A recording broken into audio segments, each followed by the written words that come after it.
Chapter 14. In this PDF, page 50. The Scorch Trials. No one complained as Thomas herded the rest of them behind Minot.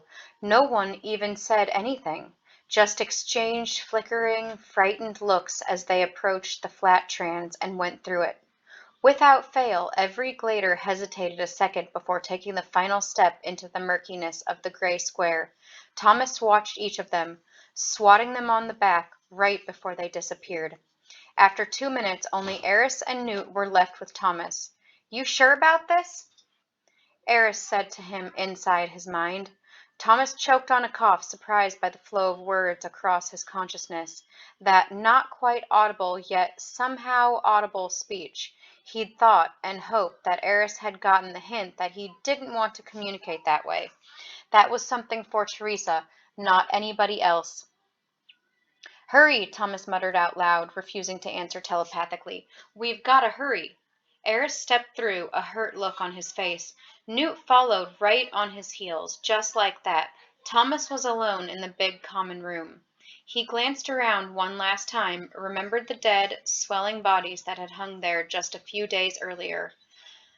Thought about the maze and all the clunk they'd been through, sighing as loudly as he could, hoping someone somewhere could hear it. He gripped his water bag and his bedsheet packed full of food and stepped into the flat trans.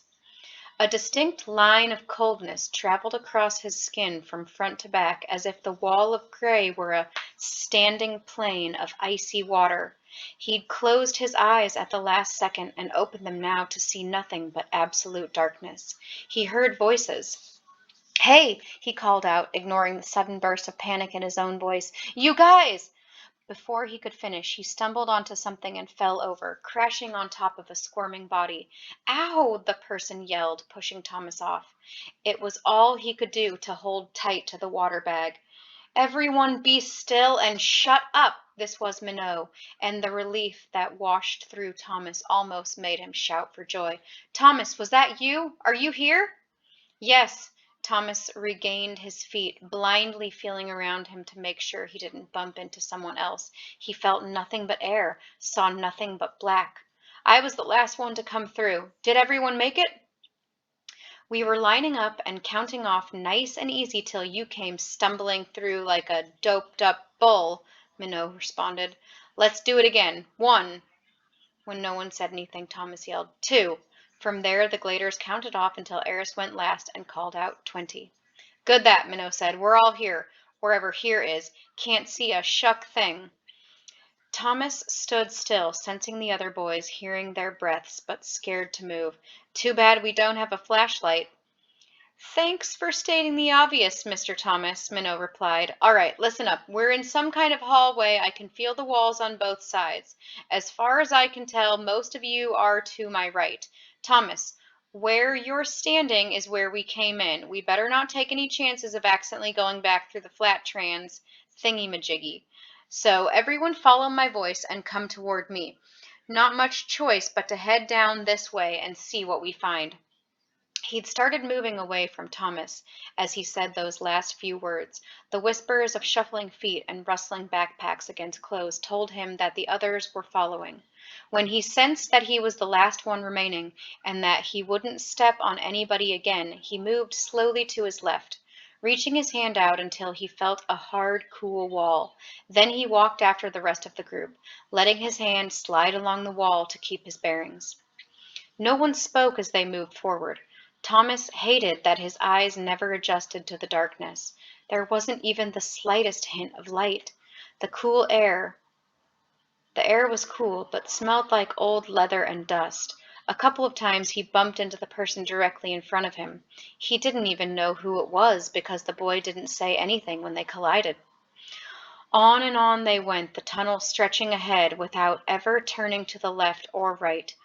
Thomas's hand against the wall and the ground below his feet were the only things that kept him tied to reality or gave him a sense of movement. Otherwise, he would have felt as if he were floating through empty space, making no progress whatsoever. The sounds were the scrapes of shoes on the hard concrete floor and occasional snatches of whispers between gladers. Thomas felt every thump of his heart as they marched down the endless tunnel of darkness. He couldn't help but remember the box, the lightless cube of stale air that had delivered him to the glade. It had felt much like this. At least now he had a portion of solid memory, had friends and knew who they were. At least now he understood the stakes, that they needed a cure and would probably go through awful things to get it. A sudden burst of intense whispering filled the tunnel, seemed to come from above. Thomas stopped dead in his tracks. It hadn't been from any of the gladers. He was sure of it. From up ahead, Minot shouted for the others to halt. Then, "Did you hear that?" As several gladers murmured yeses and started asking questions, Thomas tilted his ear toward the ceiling, straining to hear something beyond those voices. The flash of whispering had been quick, just a few short words that had sounded as if they'd come from a very old and very sick man, but the message had been completely indecipherable. Minot shushed everyone again, telling them to listen.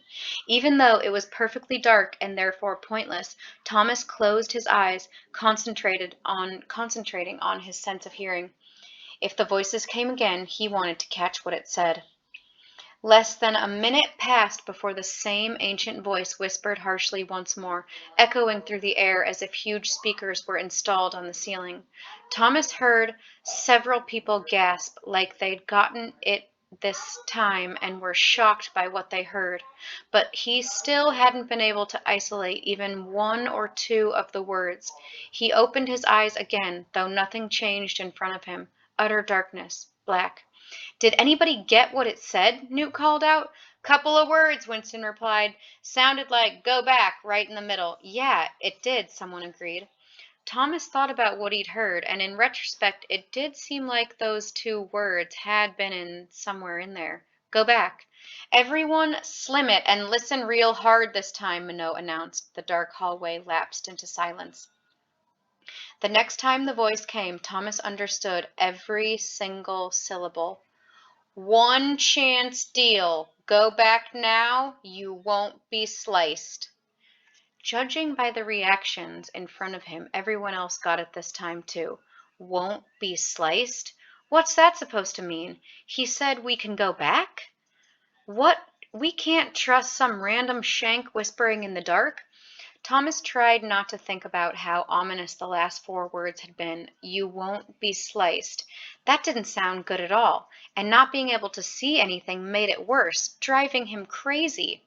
"Just keep going," he shouted up to Minot. "I can't take this much longer. Just go."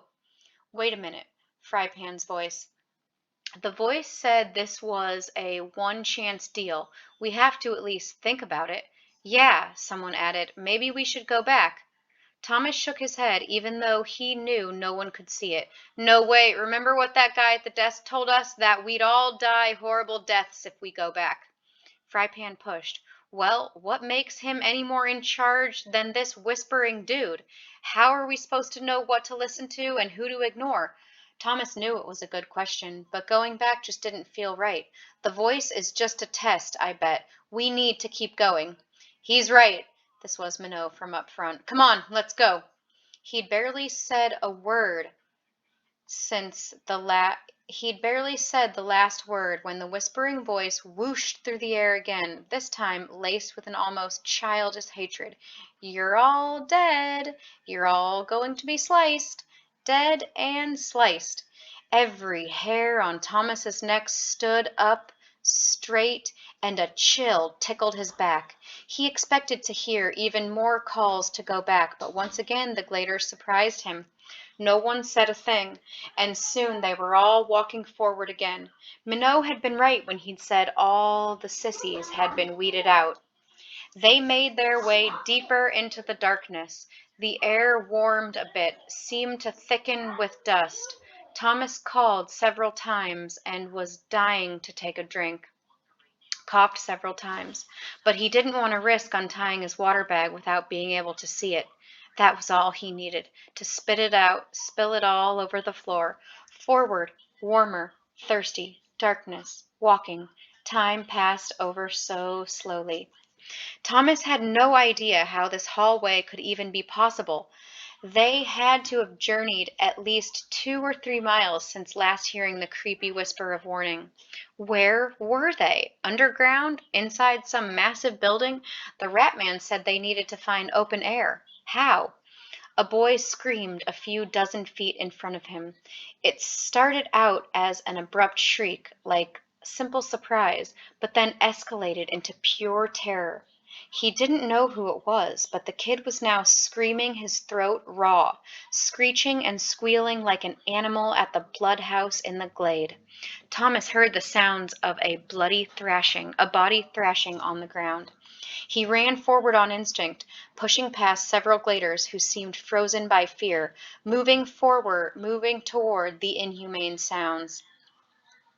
He didn't know why he thought he'd be able to help more than anyone else, but he didn't hesitate, not even taking care with his steps as he sprinted through the darkness. After the long insanity of walking blindly for so long, it was as if his body craved the action. He made it, could hear the boy now lay right in front of him, his arms and legs thrashing on the concrete floor as he struggled against who knew what. Thomas carefully set his water bag and shoulder pack far to the side, then timidly reached forward with his hands to find a grip on an arm or leg. He sensed the other gladers crowding behind him, a loud and chaotic presence of shouts and questions that he forced himself to ignore. "Hey!" Thomas yelled at the squirming boy. "What's wrong with you?" His fingers brushed the kid's jeans, then his shirt. The boy's body convulsed all over the place, impossible to catch. His shrieks continued to pierce the air. Finally, Thomas went for broke. He dove forward, launching himself fully onto the body of the thrashing kid. With a jolt that knocked the breath out of him, he landed, felt the squirming torso, an elbow dug into his rib, then a hand slapped his face. A knee came up and almost got him square in the groin. The screams. "Stop it!" Thomas shouted. "What's wrong?" The screams gurgled to a stop, almost like the kid had just been pulled underwater, but the convulsing didn't ease in the slightest. Thomas pulled an elbow and forearm to the chest of the glader for leverage, then reached out to grab his hair or his face. But when his hand slid over, what was there? Confusion consumed him.